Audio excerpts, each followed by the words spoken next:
الحمد للہ وکفا وسلام علی عبادہ الذین اصطفی.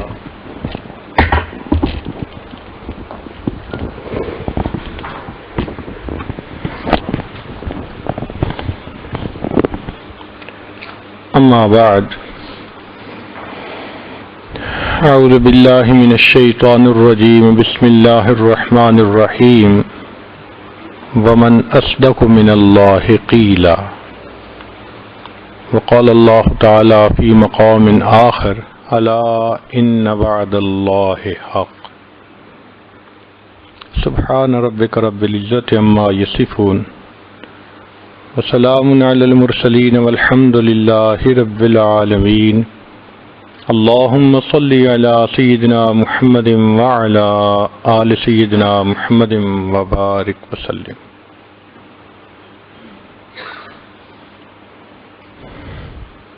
انسان کو اس دنیا سے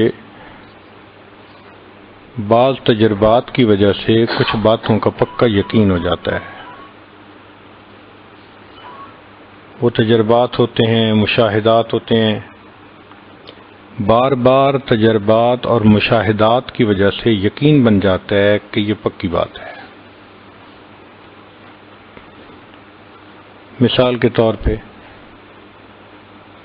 ایک آدمی نے زہر کھا لی، اس کی موت واقع ہو گئی، تو یقین بن گیا کہ زہر کے کھانے سے موت واقع ہو جاتی ہے. کسی کو سانپ نے ڈس لیا، اس کی موت واقع ہو گئی، تو اس بات کا یقین ہو گیا. کسی کو بجلی کا کرنٹ لگا، اس کی موت واقع ہو گئی، تو یقین بن گیا کہ بجلی کے ٹچ کرنے سے انسان کی موت واقع ہو جاتی ہے. اسی طرح ہم روزانہ اپنے دفتر جاتے ہیں، اس سے ہمیں نفع ملتا ہے، زندگی کی ضروریات پوری ہوتی ہیں. ایک یقین بن گیا کہ بزنس کرنے سے انسان اچھی زندگی گزارتا ہے. تعلیم اچھی ہو، نوکری اچھی ہو، اچھی پے ملتی ہے، اچھی زندگی گزرتی ہے. کھیتی باڑی میں ہم محنت کریں گے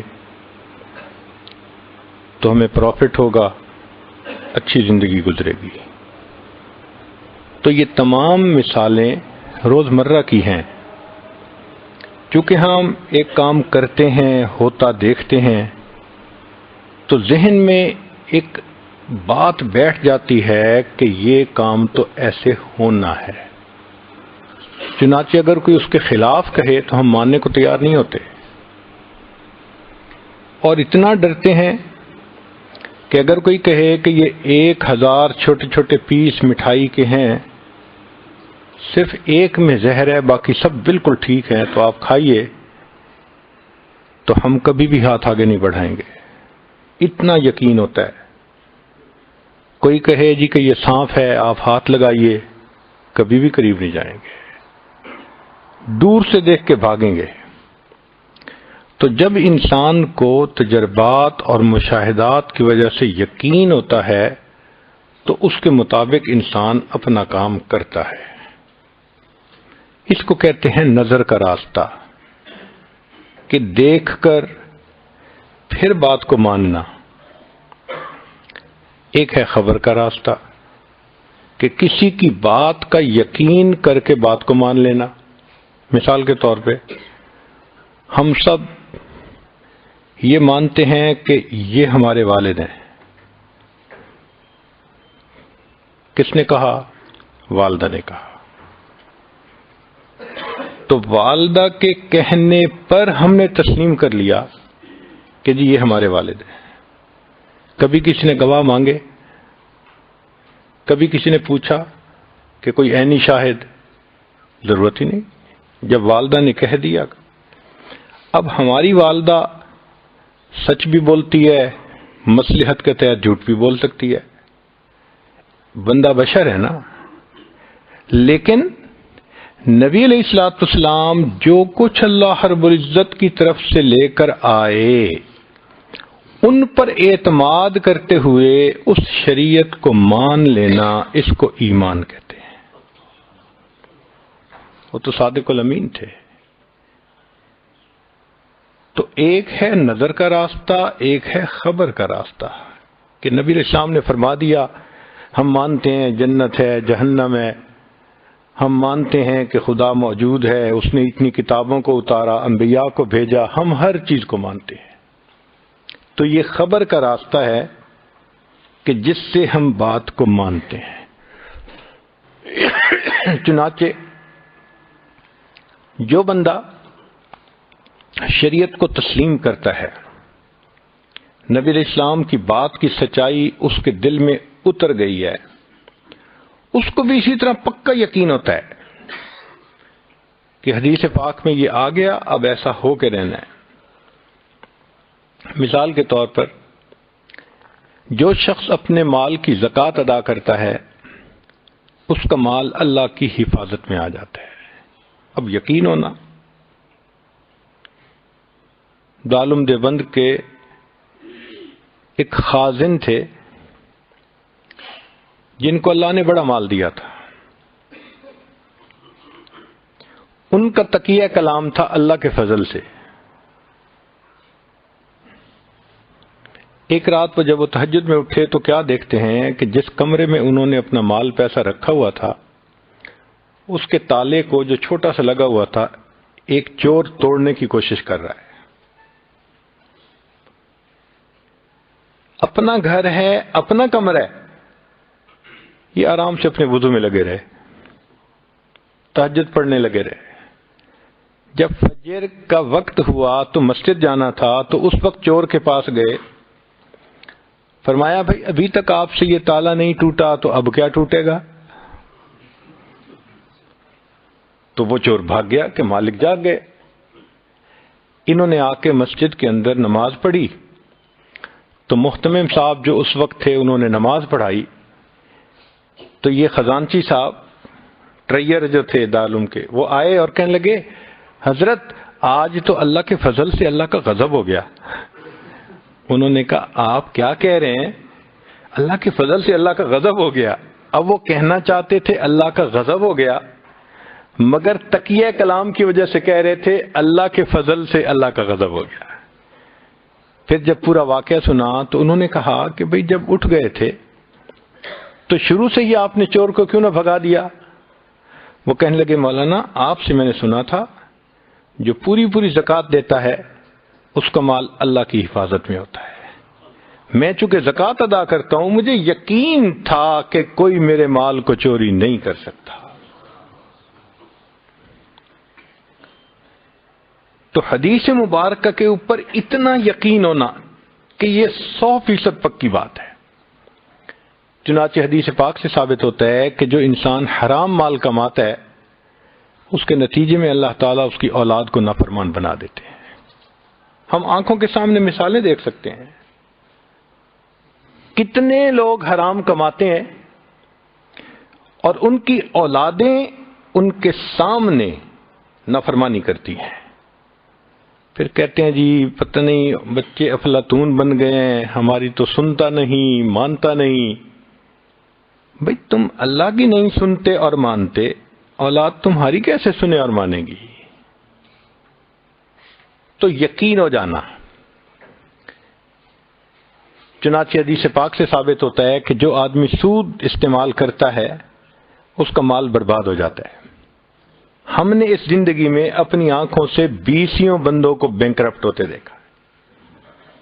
سود کا کام شروع کیا، کاروبار ہی ڈوب گیا۔ تو ان باتوں کا اس لیے یقین ہونا کہ اللہ کے حبیب صلی اللہ علیہ وسلم نے فرما دیا ہے، یہ ہے خبر کا راستہ، پکی بات ہوتی ہے۔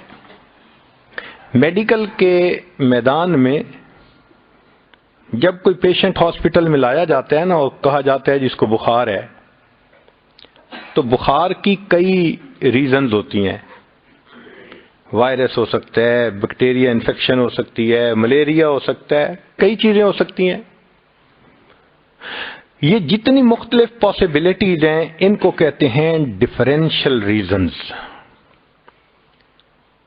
کہ یہ ممکنہ وجوہات ہو سکتی ہیں۔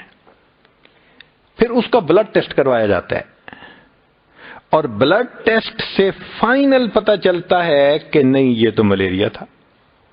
اس کو کہتے ہیں ڈیفینٹ ریزن۔ ڈیفینٹ ریزن کے بعد ڈاکٹر کہہ دیتا ہے کہ جی اب یہ اس کا علاج ہے، کریں گے تو یہ ٹھیک ہو جائے گا، اور وہ آدمی ٹھیک ہو جاتا ہے۔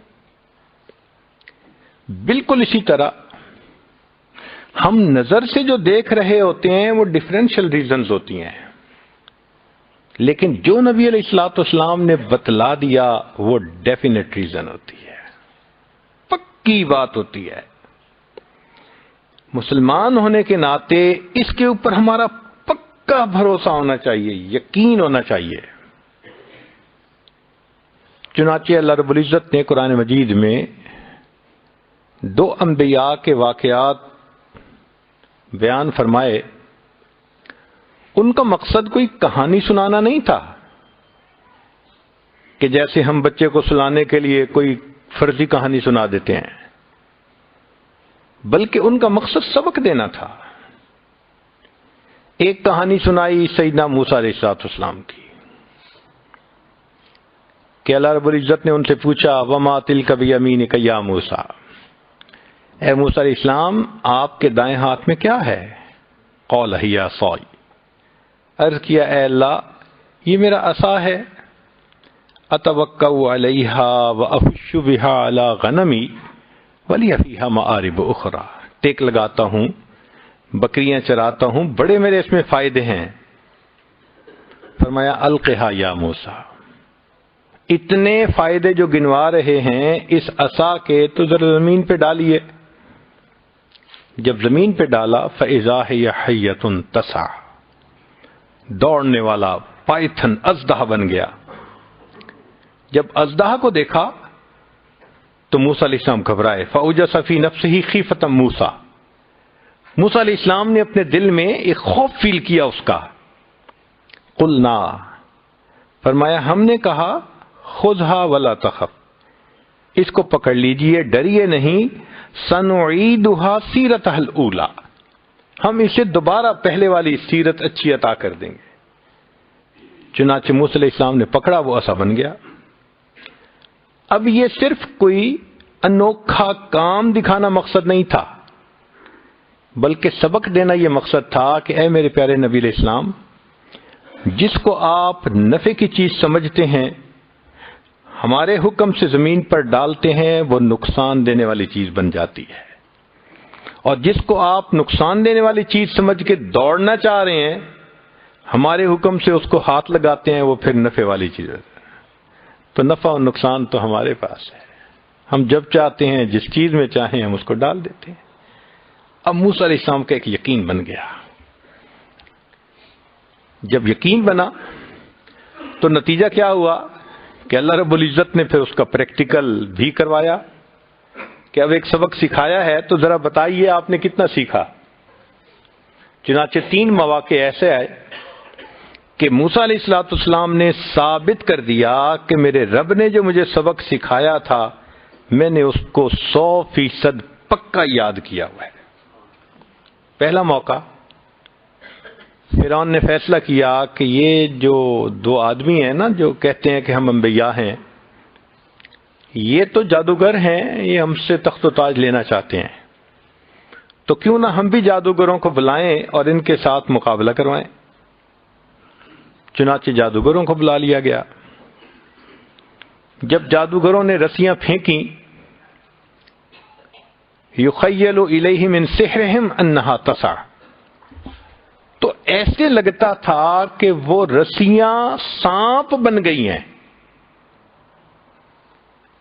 اب ایسی صورتحال میں اگر عقل سے کوئی پوچھے کیا کرنا چاہیے، عقل کہے گی تم اکیلے ہو، سانپوں میں گھرے ہوئے ہو، تمہارے پاس صرف عصا ہے، ڈنڈا ہے، اس کو مضبوطی سے پکڑنا، جو سانپ تمہارے پاس آئے اس کو ڈنڈے سے سر کچل دینا، تمہارے بچنے کا ایک ہی طریقہ ہے۔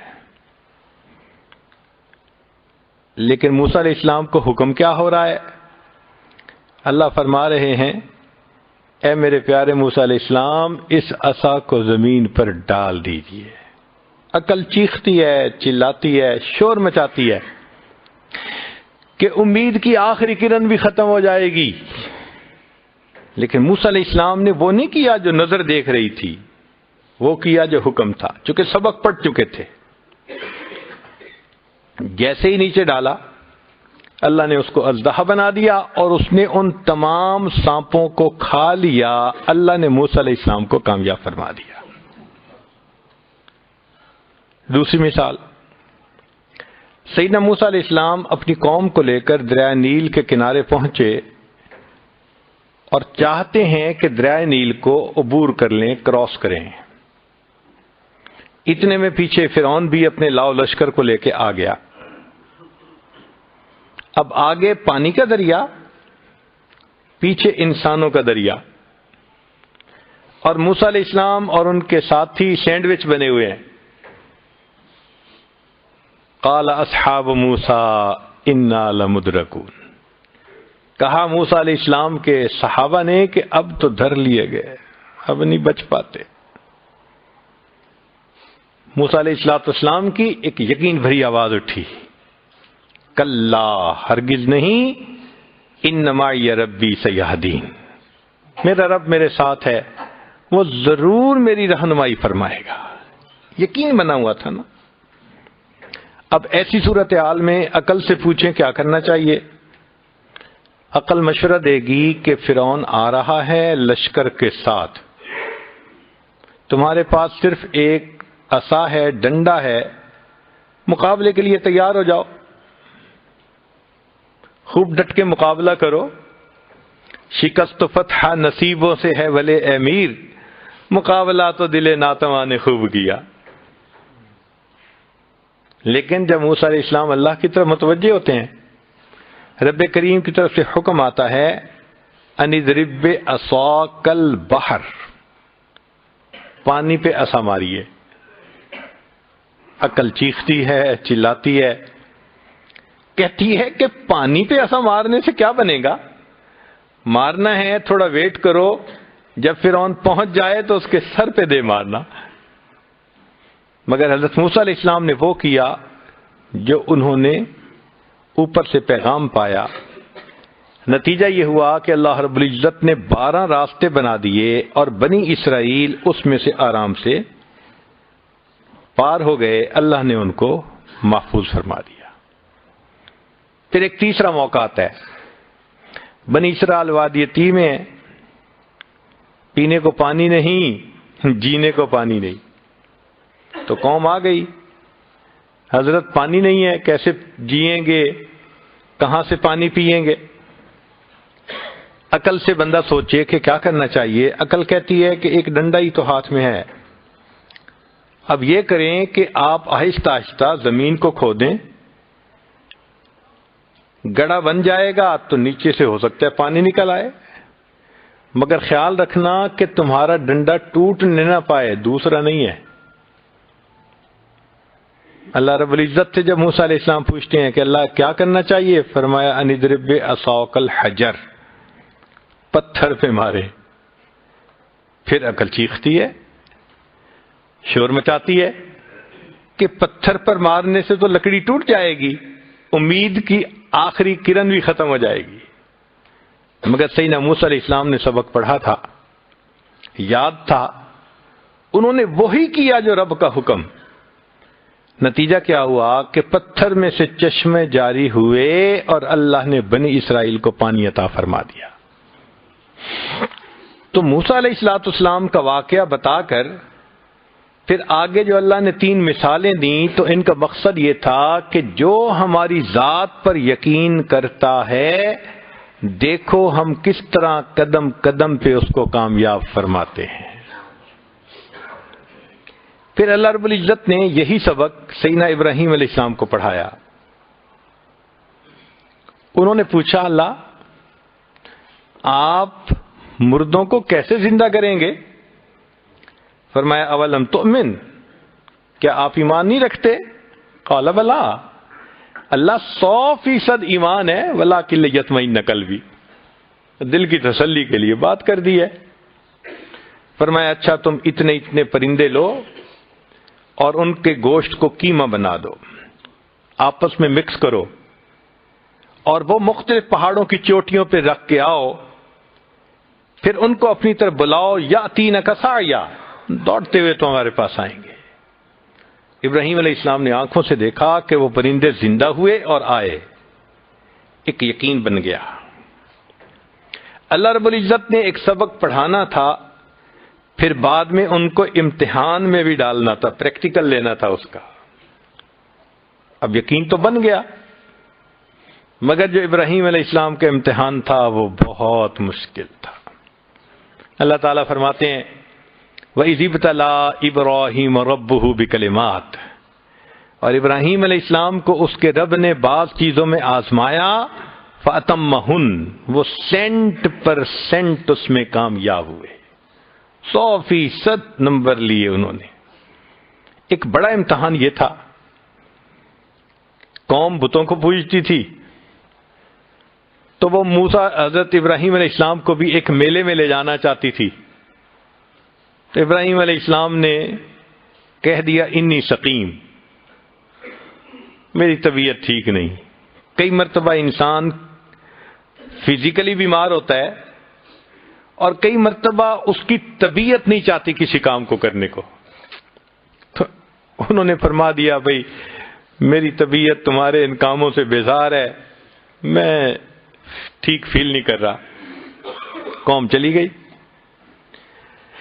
جب قوم گئی تو ابراہیم علیہ السلام کو خیال آیا آج وقت ہے، جن معبودوں کی یہ پیروی کرتے تھے وہ اکیلے ہیں، چلیں ان سے بھی دو ہاتھ کر لیتے ہیں۔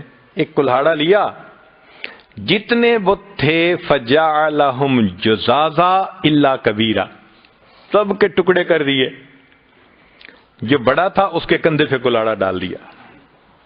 آگے قوم جب واپس آئی، انہوں نے آ کے دیکھا کہ بتوں کے ٹکڑے ہوئے پڑے ہیں، تو وہ کہنے لگے کہ یہ کون کہہ سکتا ہے؟ بعض نے کہا کہ انا سمعنا فتى یذکرہم یقال لہ ابراہیم، ایک نوجوان سے ہم نے سنا ہے وہ ہمارے بتوں کے متعلق باتیں کرتا ہے کہ ان سے کچھ نہیں ہوتا، خدا سے ہوتا ہے، لگتا ہے اسی نے کچھ کیا ہوگا۔ ابراہیم علیہ السلام کو بلا لیا گیا، پوچھا گیا کہ بھائی آپ نے کیا؟ ابراہیم علیہ السلام نے کہا بھائی دیکھو، جہاں سے آلہ برآمد ہوتا ہے تو پہلے تو دریافت وہاں سے کرتے ہیں نا، تو کلہاڑے سے ٹکڑے ہوئے، تمہارا کلہاڑا کہاں ہے؟ بڑے بت کے کندھے پہ، کہ پوچھو اس سے۔ وہ کہنے لگے بت تو نہیں بتا سکتا۔ ان کا پھر خدا کس لیے مانتے ہو؟ جو اپنے آپ کو نہیں بچا سکتا، کیا گزری جو یہ نہیں تمہیں بتا سکتا، تم اس کو خدا مانتے ہو۔ اب قوم لاجواب ہو گئی۔ ایک اصول یاد رکھیں کہ جب کوئی بندہ لاجواب ہو جاتا ہے نا، وہ پھر بجنگ آمد، لڑنے پہ تیار ہو جاتا ہے، کیونکہ اس کے پاس دلیل تو ہے نہیں کہ وہ زبان سے بات کرے۔ چنانچہ قوم کو بھی آگے سے جواب تو ملا کوئی نہ، کہنے لگے حرقوہ، اس کو آگ میں جلاؤ، وانصروا آلہتکم، اپنے معبودوں کی مدد کرو۔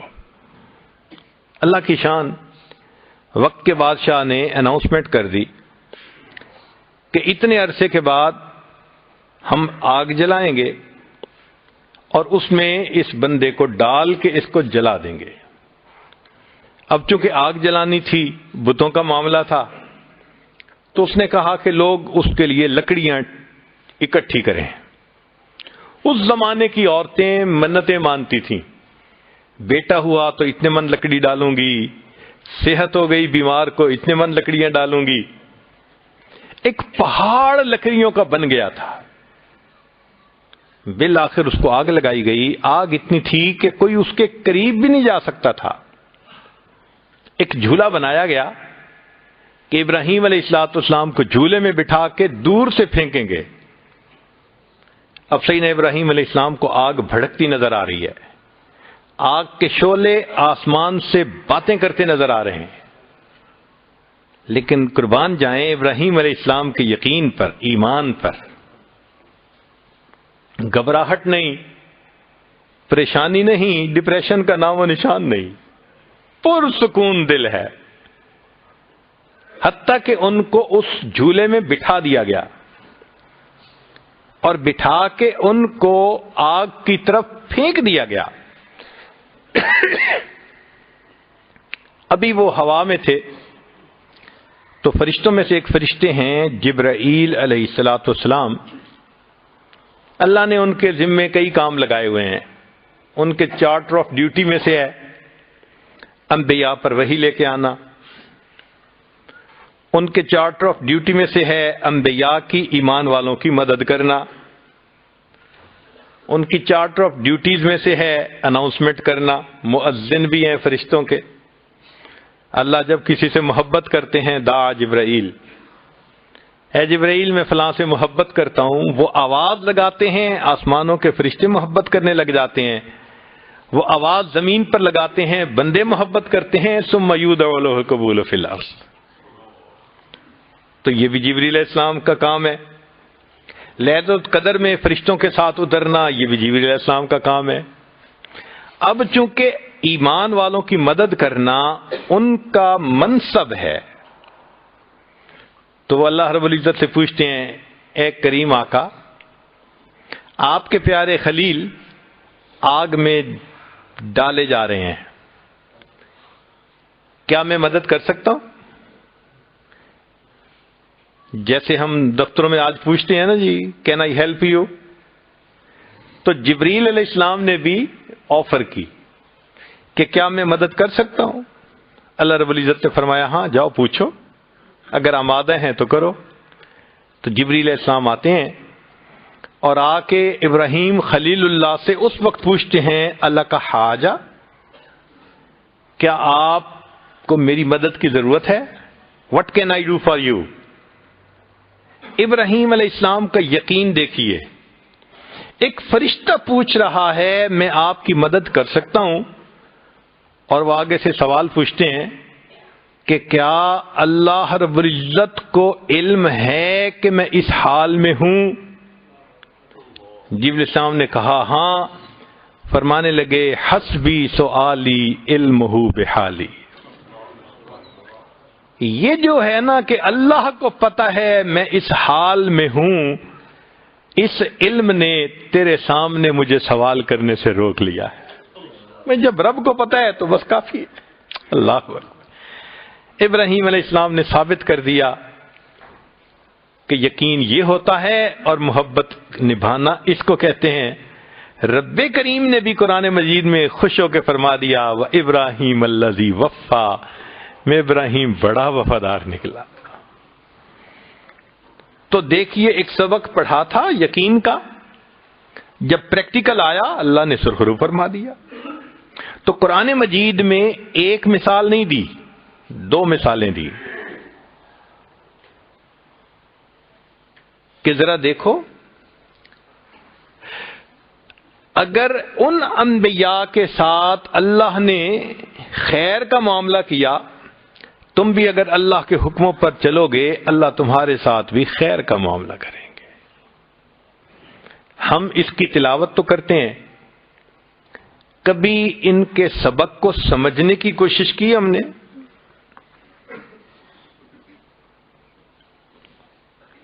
چنانچہ قرآن مجید میں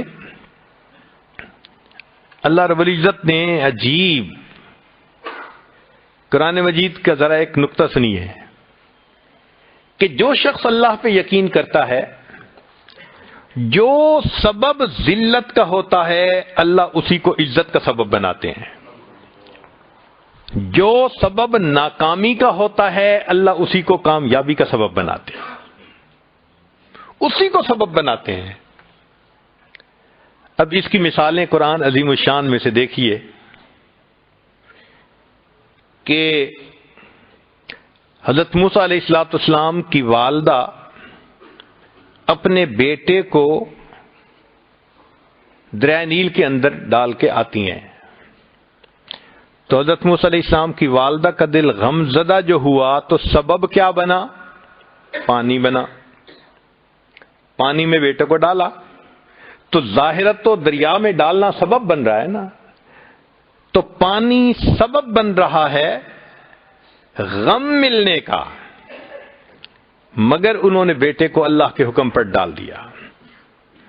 پھر ذرا غور کیجئے کہ بنی اسرائیل کو اللہ نے نجات دی فرعون سے، چاہتے تو جیسے قارون کو زمین میں دفن کیا تھا فرعون کو بھی دفن کر دیتے، چاہتے تو فرعون کو ویسے ہی موت آ جاتی، مگر نہیں، اللہ تعالیٰ نے فرعون کے ساتھ کیا کیا؟ فرعون کو پانی میں ڈبو کے مارا۔ کیسے موت آئی؟ پانی میں ڈوب کے مرا۔ کیوں؟ کہ میری ایک بندی نے میرے اوپر یقین کر کے بیٹے کو پانی میں ڈالا تھا، آج اس کا دل غمزدہ ہو رہا ہے۔ موسیٰ علیہ السلام کی والدہ، ایک وقت آئے گا میں اسی دریا کے پانی کو تیرے لیے خوشی کا سبب بنا دوں گا۔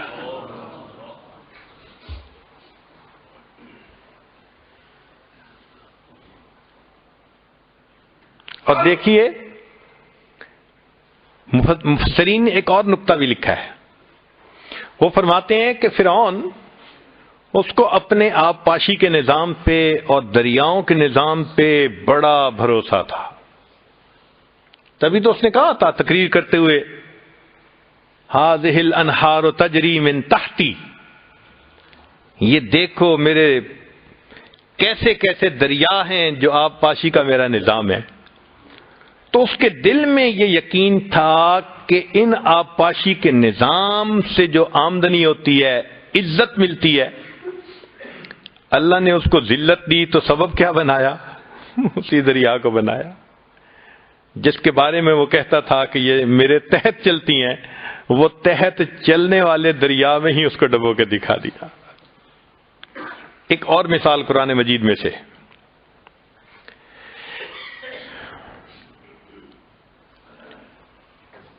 جب یوسف علیہ السلام کے بھائیوں نے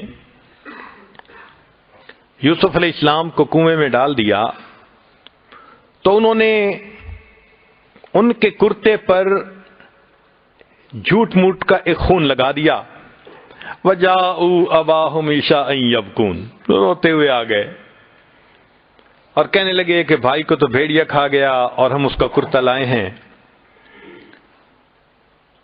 تو یعقوب علیہ السلام کو جو دکھ پہنچا تو ظاہری سبب کیا تھا؟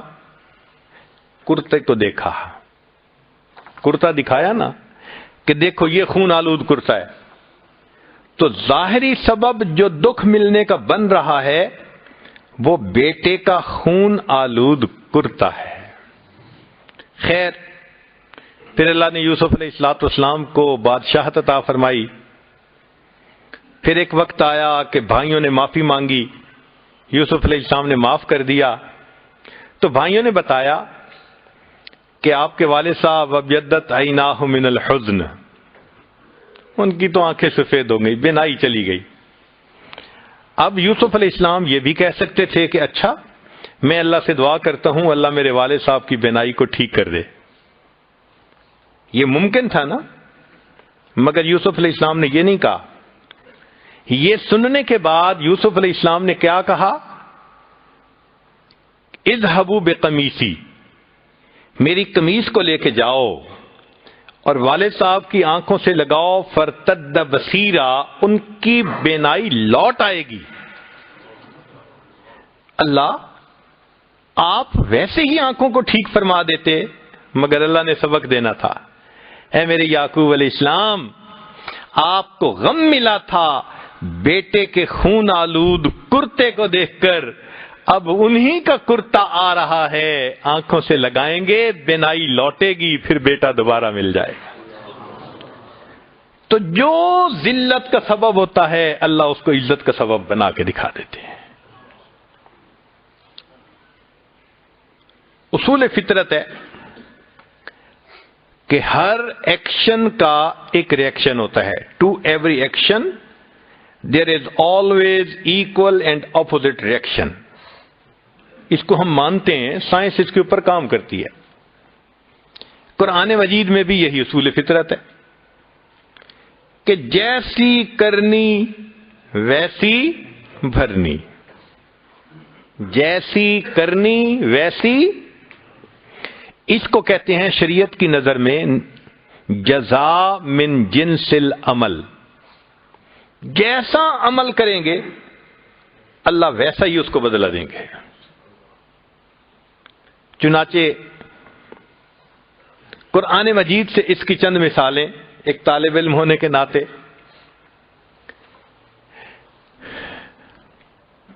اللہ رب العزت نے قوم یہود پر حکم فرمایا تھا کہ تم یوم السبت ہفتے کے دن مچھلیاں نہیں پکڑ سکتے۔ وہ کیا کرتے تھے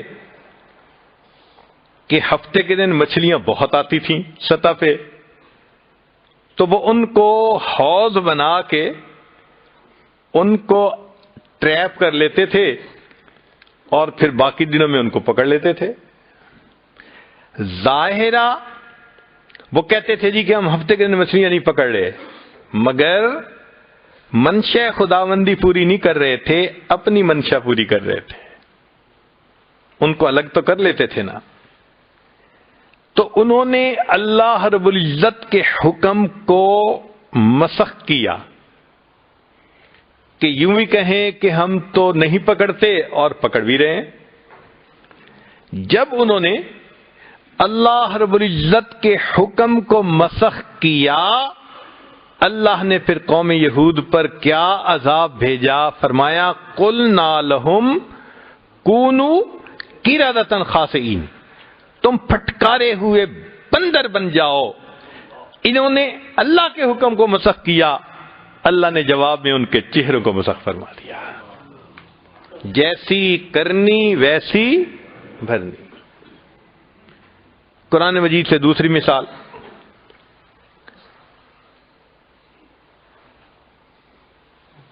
ایمان والے جب جائیں گے تو اللہ نے ان کے لیے جنت میں بہت لذت کی چیزیں بنائی ہوں گی،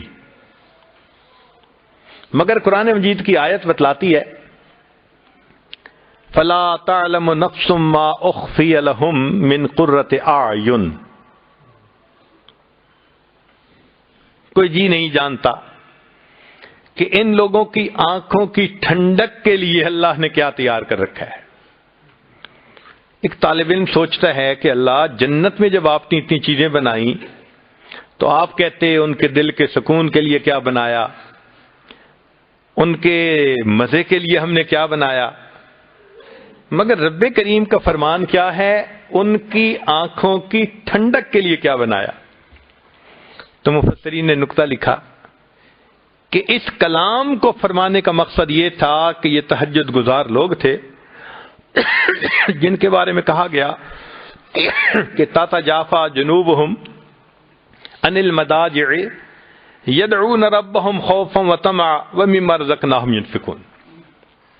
اب یہ جو تہجد میں روز اٹھتے ہیں نا، تو فجر کے وقت ان کی آنکھیں نیند سے بوجھل ہوتی ہیں، آنکھیں نیند کو ترس رہی ہوتی ہیں، کیونکہ ان تہجد گزاروں کی تہجد پڑھنے سے آنکھیں بوجھل ہوتی تھیں، آنکھیں نیند کو ترستی تھیں۔ رب کریم نے اجر دیتے ہوئے فرمایا ہم نے جنت میں ان کے لیے وہ تیار کر رکھا ہے جو ان کی آنکھوں کی ٹھنڈک بنے گا۔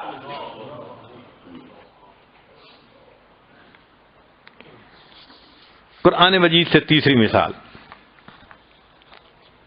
قیامت کے دن جب مجرم لوگ اللہ کے سامنے کھڑے ہوں گے تو اللہ رب العزت فرماتے ہیں وَلَوْ تَرَىٰ إِذِ الْمُجْرِمُونَ نَاكِسُو رُءُوسِهِمْ عِندَ رَبِّهِمْ، اگر تم دیکھو اس وقت ان مجرموں کو سر جھکے ہوں گے اللہ کے سامنے، سر جھکا کے کھڑے ہوں گے، تو طالب علم کے ذہن میں سوال پیدا ہوتا ہے کہ یہ کیوں کہا کہ سر جھکا کے کھڑے ہوں گے؟ یوں بھی کہہ سکتے تھے کہ اللہ کے سامنے کھڑے ہوں گے۔ مفسرین نے نقطہ لکھا، ان کا دیکھو یہ نافرمان لوگ تھے، ان کے سامنے اللہ کا حکم پیش کیا جاتا تھا، یہ کہتے تھے ہم نہیں مانتے، ہم اس حکم کے آگے نہیں جھکتے، چونکہ اللہ کے حکم کے آگے نہ جھکنے کی بات کرتے تھے۔ جب اللہ نے قیامت کے دن کو کھڑا کیا، فرمایا ذرا دیکھو اب ان کا حال، ناکسو رؤوسہم عند رب، اب جھکے کھڑے ہیں اپنے رب کے سامنے، اپنے قصوروں کا اعتراف کر رہے ہیں۔ قرآن مجید میں سے ایک چوتھی مثال، اللہ رب العزت نے بنی اسرائیل کے لیے ایک قانون بنا دیا تھا کہ اگر تم توبہ کرنا چاہتے ہو فَاقْتُلُوا أَنفُسَكُمْ، اپنے آپ کو مارو۔ چنانچہ سورہ بقرہ میں ہے کہ بنی اسرائیل والوں کی توبہ ایسی تھی کہ آسمان پہ بادل آ گیا تھا، اندھیرا ہو گیا تھا، اور انہوں نے چھریوں سے اپنے آپ کو مارا تھا، پھر اللہ نے ان کی توبہ کو قبول فرما لیا تھا۔ امت مسلمہ کے لیے تو ایسا نہیں ہے۔ امت مسلمہ کے لیے تو رب کریم کا اتنا قانون ہے، الندم توبۃ، کہ دل میں بھی اگر کوئی بندہ گناہ پہ نادم ہو جائے گا تو یہ اس کی توبہ کہلائے گی۔ تو فرق کیا ہے؟ سبحان اللہ۔ مفسرین نے عجیب نکتہ لکھا۔ مفسرین نے لکھا کہ بنی اسرائیل کا معاملہ اور تھا۔ جب سیدنا موسیٰ علیہ السلام نے ان کے سامنے اللہ کی بات رکھی تھی تو بنی اسرائیل کا کہنا تھا، اے موسیٰ علیہ السلام، لن نؤمن لک حتی نر اللہ جہرۃ، ہم نہیں آپ پر ایمان لائیں گے جب تک اللہ کو ہم واضح طور پر نہیں دیکھیں گے۔ انہوں نے ایمان لانے کے لیے اللہ کو واضح دیکھنے کی شرط لگائی تھی، اللہ نے ان کی توبہ قبول کرنے کے لیے بھی واضح شرط لگا دی، تمہاری بات پہ نہیں ہم تسلیم کریں گے، اپنے بدن کو کاٹ کے خون نکال کے دکھاؤ گے تب تمہاری توبہ کو قبول کیا جائے گا۔ صحابہ کرام کا معاملہ اور تھا۔ نبی علیہ السلام تشریف لائے، اللہ کے محبوب صلی اللہ علیہ وسلم نے صحابہ کو دین کی طرف دعوت دی، کوئی کویسچن نہیں پوچھا، بات کو تسلیم کر لیا، کیونکہ اعتماد کر کے بات کو تسلیم کر لیا۔ اللہ نے فرمایا یہ امت میرے محبوب کی بات کو اعتماد کر کے تسلیم کر چکی، جب اس کی توبہ کا وقت آئے گا مجھے کسی پروف کی ضرورت نہیں، یہ فقط دل میں نادم ہو جائیں گے، میں ان کی توبہ کو قبول کر لوں گا۔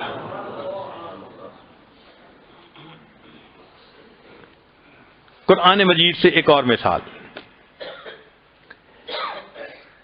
مختلف قوموں پہ مختلف عذاب آئے،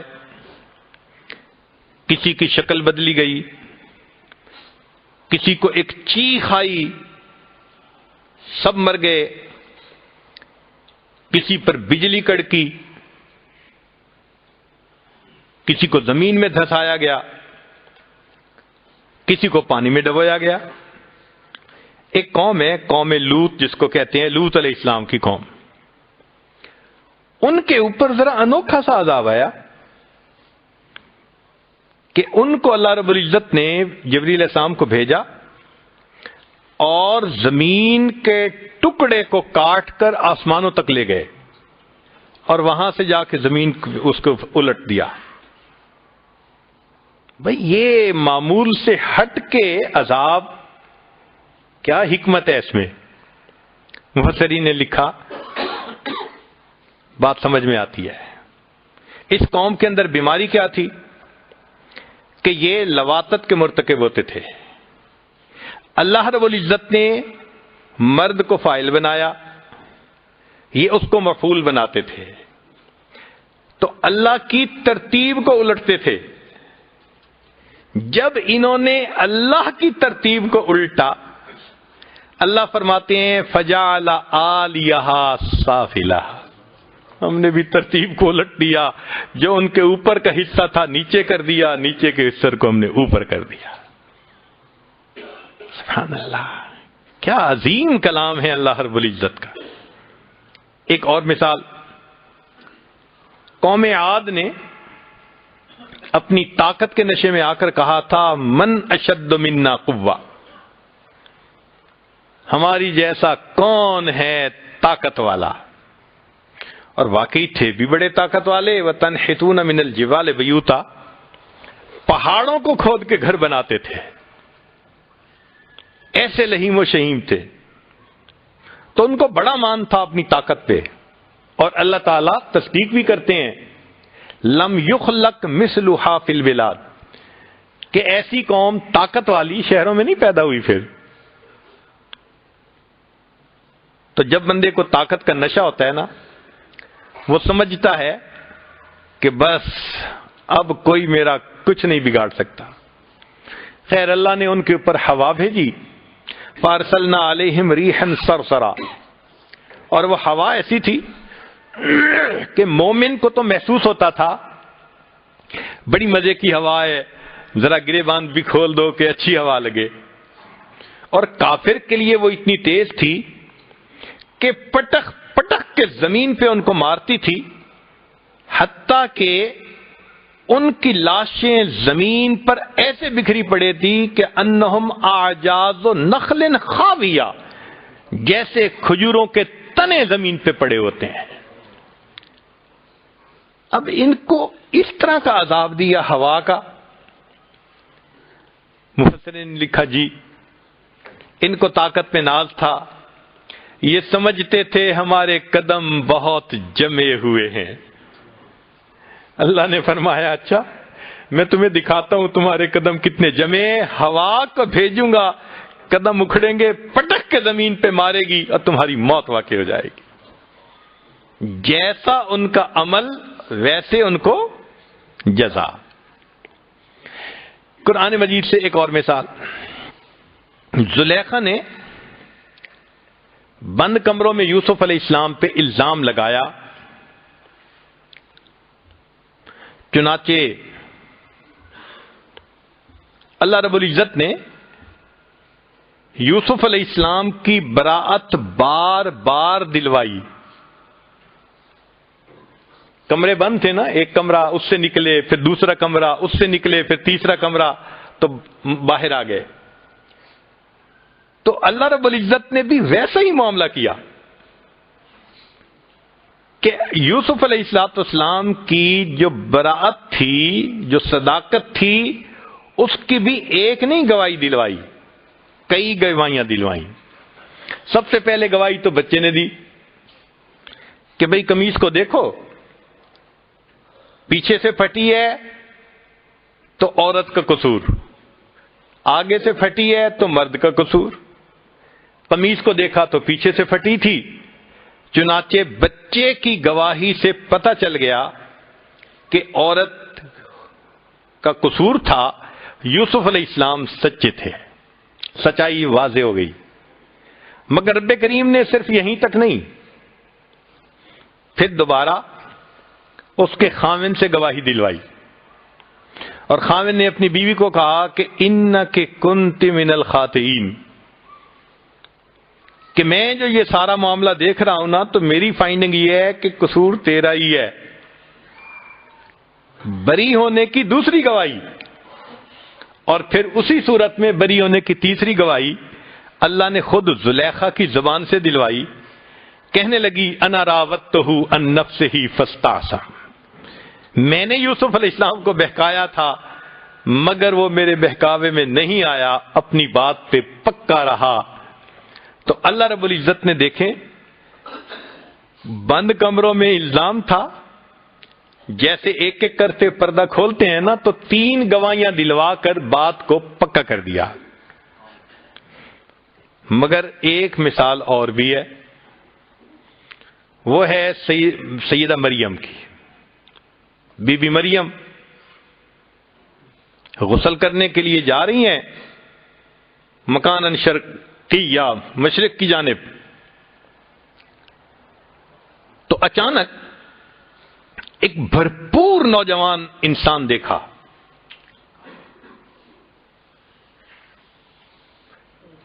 اللہ تعالیٰ فرماتے ہیں کہ ہم نے ان کو بھیجا بشرن سویہ، بھرپور مرد کی شکل میں. اب بی بی مریم کوئی آج کے دور کی بگڑی ہوئی بیگم تو تھی نہیں کہ خلوت میں کسی مرد کو دیکھ کے مسکراہٹ دے.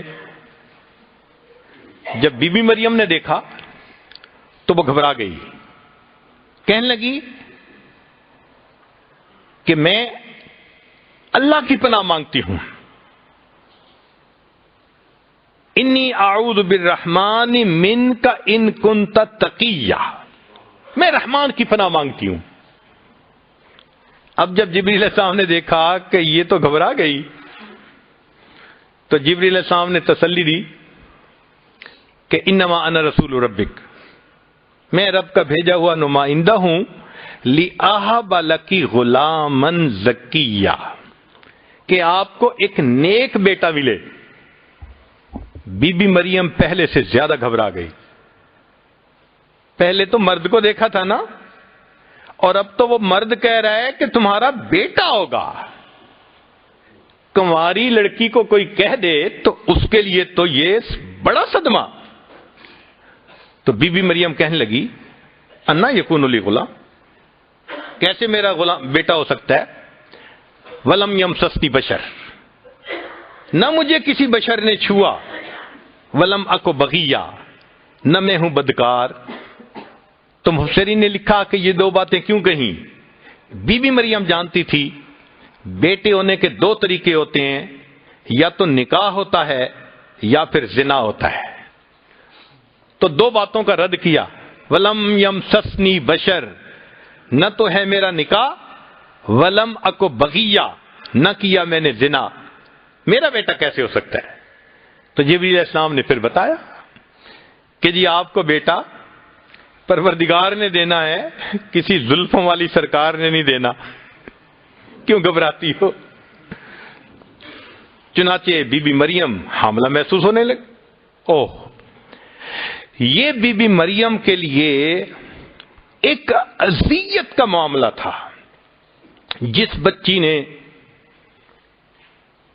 اعتکاف کی حالت میں زندگی گزاری ہو، جوانی کی عمر تک عبادت کرتے کرتے پہنچی ہو، پوری کمیونٹی کو پتہ ہے، آج اگر وہ اپنے آپ کو حاملہ محسوس کر رہی ہے تو اس کے دل کی کیا کیفیت ہوگی؟ چنانچہ ہارے ہوئے جرنیل کی طرح بی بی مریم ایک طرف ہٹ کے بیٹھ گئیں اور کہنے لگیں یا لیتنی مت قبل ھذا وکنت نسیا منسیا، اے کاش اس واقعے کے ہونے سے پہلے میں مر گئی ہوتی، میں کوئی بھولی بسری چیز ہوتی۔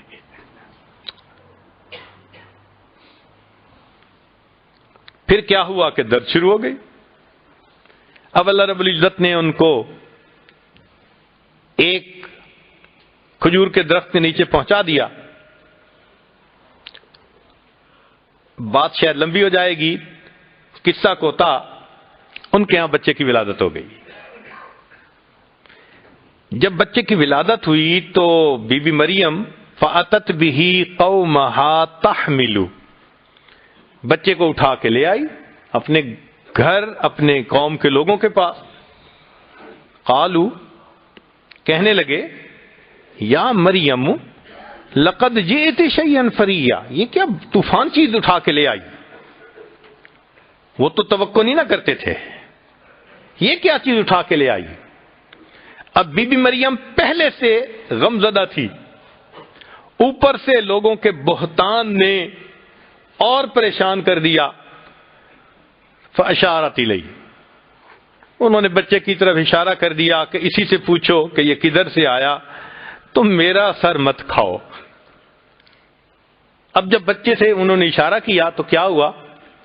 بچے نے بولنا شروع کر دیا، انی عبد اللہ آتانی الکتاب وجعلنی نبیا وجعلنی مبارکا اینما کنت واوصانی بالصلاة والزکاة ما دمت حیا وبرا بوالدتی ولم یجعلنی جبارا شقیا ذلک عیسی ابن مریم۔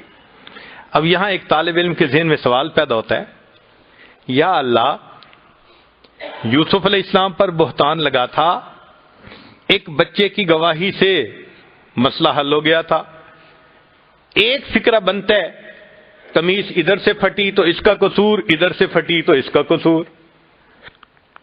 اور یہاں عیسیٰ علیہ السلام نے کیا گواہی دی؟ ایک لمبی بات شروع کر دی۔ تو یہ گواہی کا انداز بدل کیوں گیا؟ محدثین نے نکتہ لکھا، وہ فرماتے ہیں دیکھو یوسف علیہ السلام پر ایک عورت، ایک فرد نے الزام لگایا تھا، فرد کے اس الزام کو رد کرنے کے لیے اللہ نے ایک گواہ کو پیش کر دیا تھا، بچے کو. اور یہاں بی بی مریم کا معاملہ اور تھا، یہاں قوم تھی، ایک مجمع تھا، سارا مجمع کہہ رہا تھا لقد جئت شیئا فریا. مجمع کے لیے پھر صرف ایک فکرہ کافی نہیں تھا، اب مجمع کے لیے تقریر کی ضرورت تھی. چنانچہ عیسیٰ علیہ السلام نے اس مجمع کے سامنے پھر بیان شروع فرما دیا. گواہی کا انداز دیکھو کیسا ہے.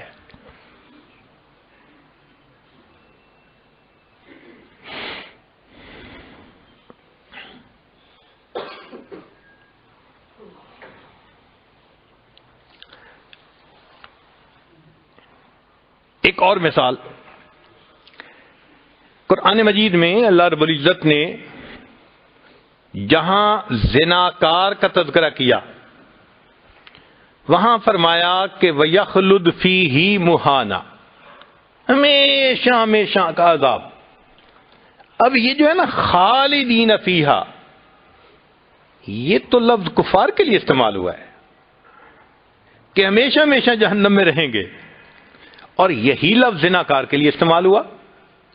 تو طالب علم کے ذہن میں ایک سوال پیدا ہوتا ہے کہ آخر کیوں یہ لفظ استعمال کیا کہ اتنا لمبا عذاب ہوگا؟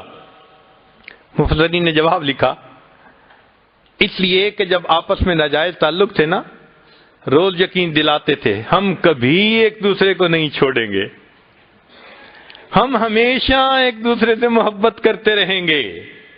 چونکہ قول یہ تھا ہمیشہ ایک دوسرے سے محبت کریں گے، اللہ نے فرمایا اچھا پھر میں جہنم میں بھی ہمیشہ ہمیشہ کا عذاب دوں گا، جیسی کرنی ویسی. آخری بات، ایک آخری مثال قرآن مجید سے. سورہ فیل میں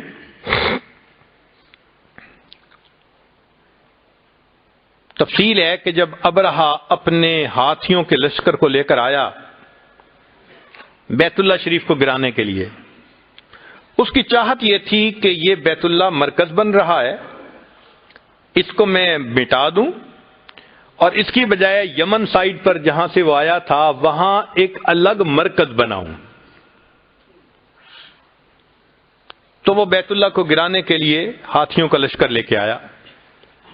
اللہ رب العزت نے چھوٹے چھوٹے پرندوں کو بھیجا جن کو ابابیل کہتے ہیں، اور ان کے ذریعے سے ان کو کھائے ہوئے بھوسے کی طرح بنا دیا.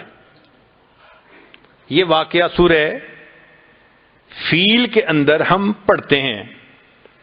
یہاں طالب علم کے ذہن میں ایک سوال پیدا ہوتا ہے کہ ادھر ہاتھیوں کا لشکر اور ادھر پرندے چھوٹے چھوٹے، معاملہ کیا؟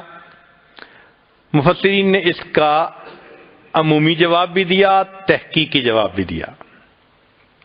عمومی جواب تو یہ دیا کہ جانوروں میں سے عام طور پر ہاتھی سب سے زیادہ مضبوط جانور سمجھا جاتا ہے. یعنی کئی مرتبہ جنگل میں دو دو تین تین شیر مل کر حملہ کرتے ہیں تو ہاتھی کو نیچے زمین پہ نہیں گرا پاتے، کئی گھنٹوں کی کوشش کے باوجود.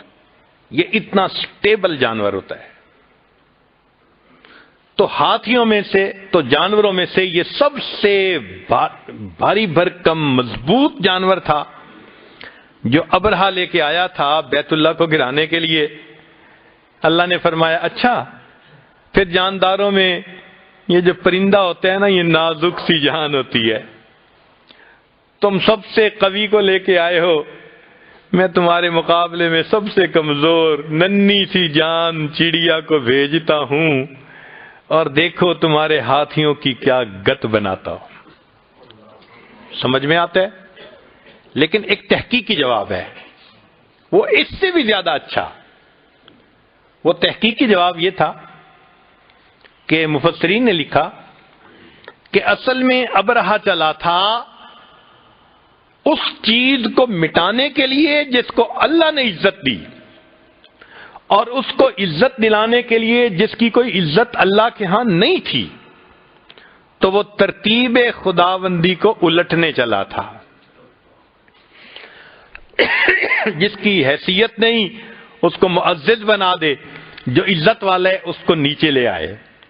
تو اللہ کی بنائی ہوئی ترتیب کو بدلنے چلا تھا۔ اللہ تعالیٰ چاہتے تو ہاتھیوں کو زمین میں دھسا دیتے، ہاتھیوں میں کوئی بیماری پیدا کر دیتے، کوئی بھی طریقہ اختیار کر سکتے تھے، مگر نہیں، شریعت کے اندر جزا من جنس العمل۔ اللہ رب العزت نے فرمایا اچھا تم میری بنائی ہوئی ترتیب کو الٹنے کے لیے چلے ہو، اب رہا آج میں بھی اپنی ترتیب کو بدل دیتا ہوں۔ عام ترتیب یہ ہے، انسان صیاد ہوتا ہے، پرندے اس کا نشانہ ہوتے ہیں، صید ہوتے ہیں، لیکن آج میں ترتیب بدلوں گا، میرے پرندے صیاد ہوں گے، انسان تو ان کا شکار بنے گا۔ پرندوں نے کیسے ٹھیک ٹھیک نشانے لگائے، ترمیہم بحجارہ۔ تو سمجھ میں بات آتی ہے کہ جیسی کرنی ویسی بھرنی۔ تو بھائی شریعت میں جو احکام ہمیں بتائے گئے ان کے بارے میں ہمیں دل میں پکا یقین رکھ لینا چاہیے۔ چلیں احادیث مبارکہ سے بھی چند مثالیں۔ کتنا وقت باقی ہے؟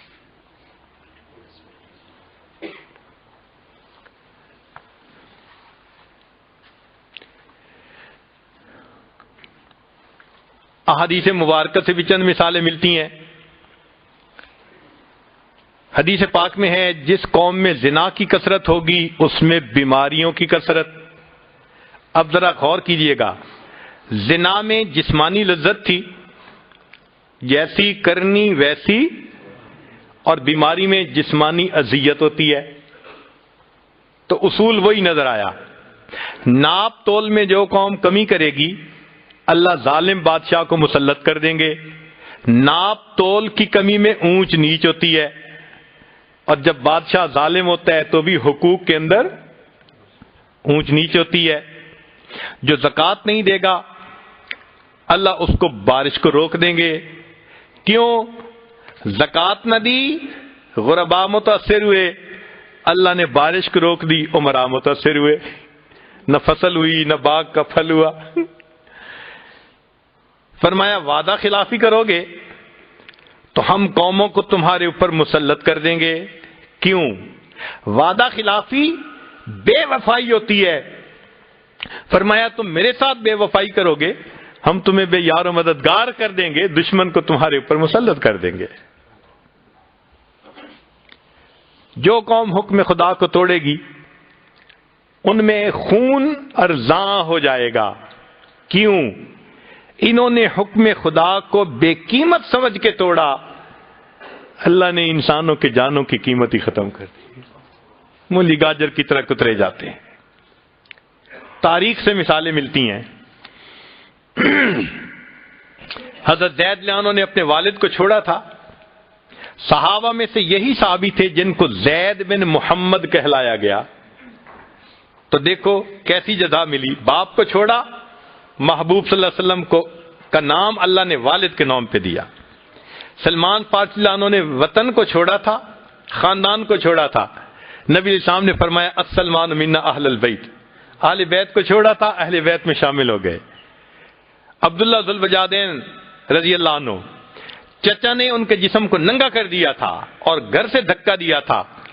جب ان کی وفات ہوئی نبی علیہ السلام نے ان کے کفن کے لیے اپنی چادر عطا فرما دی تھی۔ تیرا بدن میرے دین کے لیے ننگا ہوا، میں اپنے محبوب صلی اللہ علیہ وسلم کی چادر سے تیرے بدن کو ڈھانپ کے دکھاؤں گا۔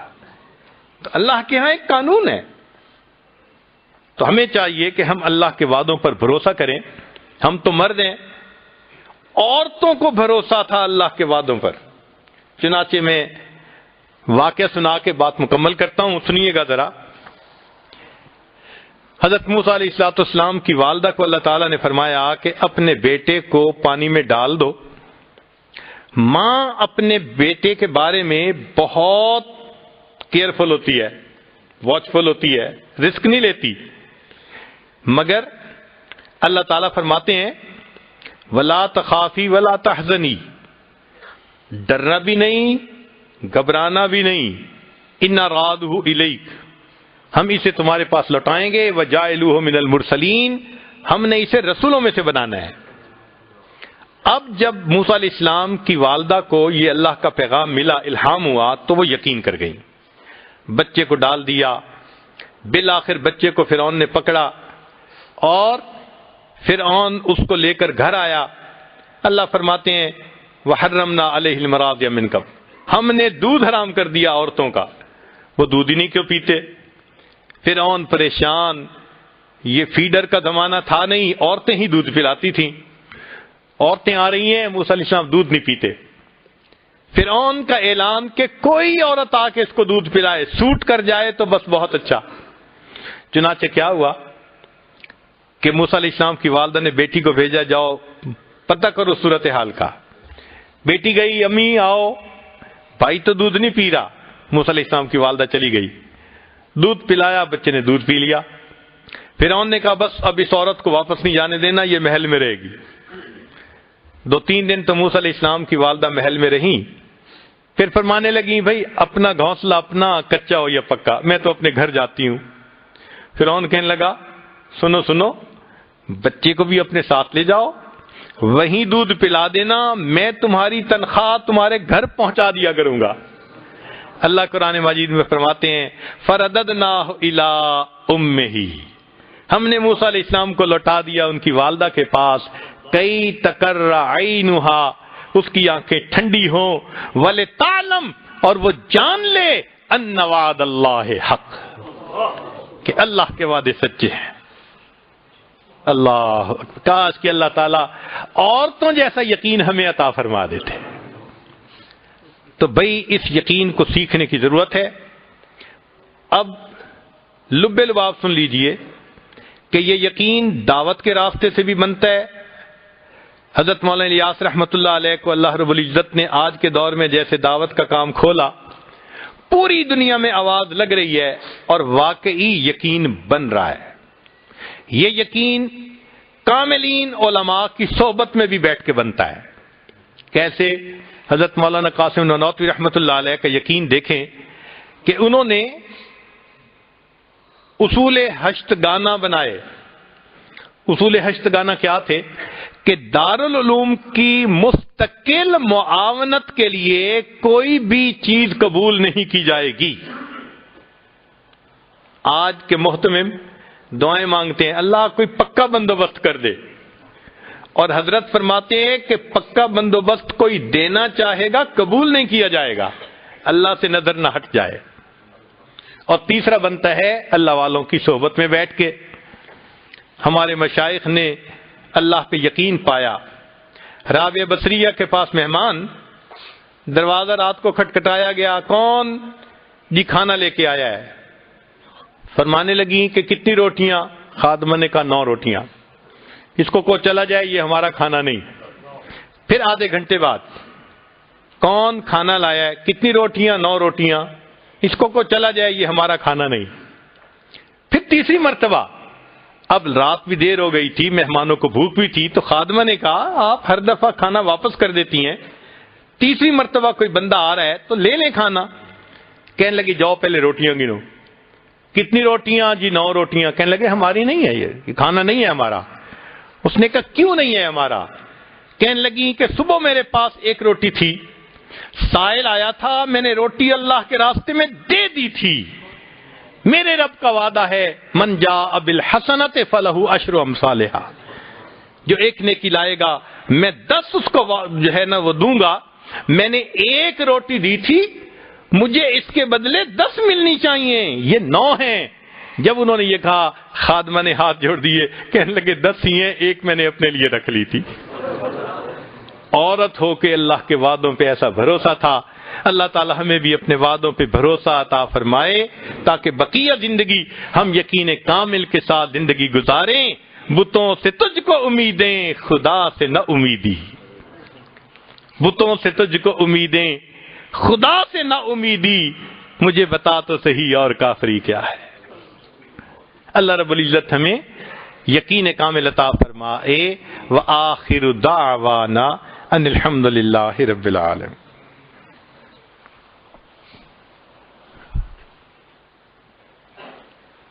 سبحان ربی العلی وحب اللہم صلی علی سیدنا محمد وعلی آل سیدنا محمد وبارک وسلم۔ اے کریم آقا، ہم آپ کے عاجز مسکین بندے ہیں، ہمارے گناہوں کو معاف فرما، خطاؤں سے درگزر فرما، عیبوں کی پردہ پوشی فرما۔ میرے مولا، ہم ڈھل مل یقین کی زندگیاں گزارتے پھر رہے ہیں، تذبذب کی زندگی ہے۔ اللہ ہمیں اپنے وعدوں پہ کامل بھروسہ عطا فرما۔ اے کریم آقا، ایمان میں مضبوطی عطا فرما۔ اے اللہ، ہمیں معصیت کی ذلت سے محفوظ فرما، ہمیں طاعات کی عزت عطا فرما۔ کریم آقا، ہم پر رحمت کی نظر فرما۔ اے اللہ، اس مجمع کے اٹھنے سے پہلے سب کے گناہوں کو معاف فرما۔ اے اللہ، سب کو اپنے مقبول بندوں میں شامل فرما۔ مقامی دوستوں نے جس محبت کے ساتھ یہاں آنے کی دعوت دی، اللہ اس کے بدلے ان کو اپنی سچی محبت نصیب فرما۔ اے کریم آقا، جو پریشانیاں ہیں ان کو دور فرما، جائز حاجات کو پورا فرما۔ کریم آقا، ہماری ان دعاؤں کو اپنی رحمت سے قبول فرما۔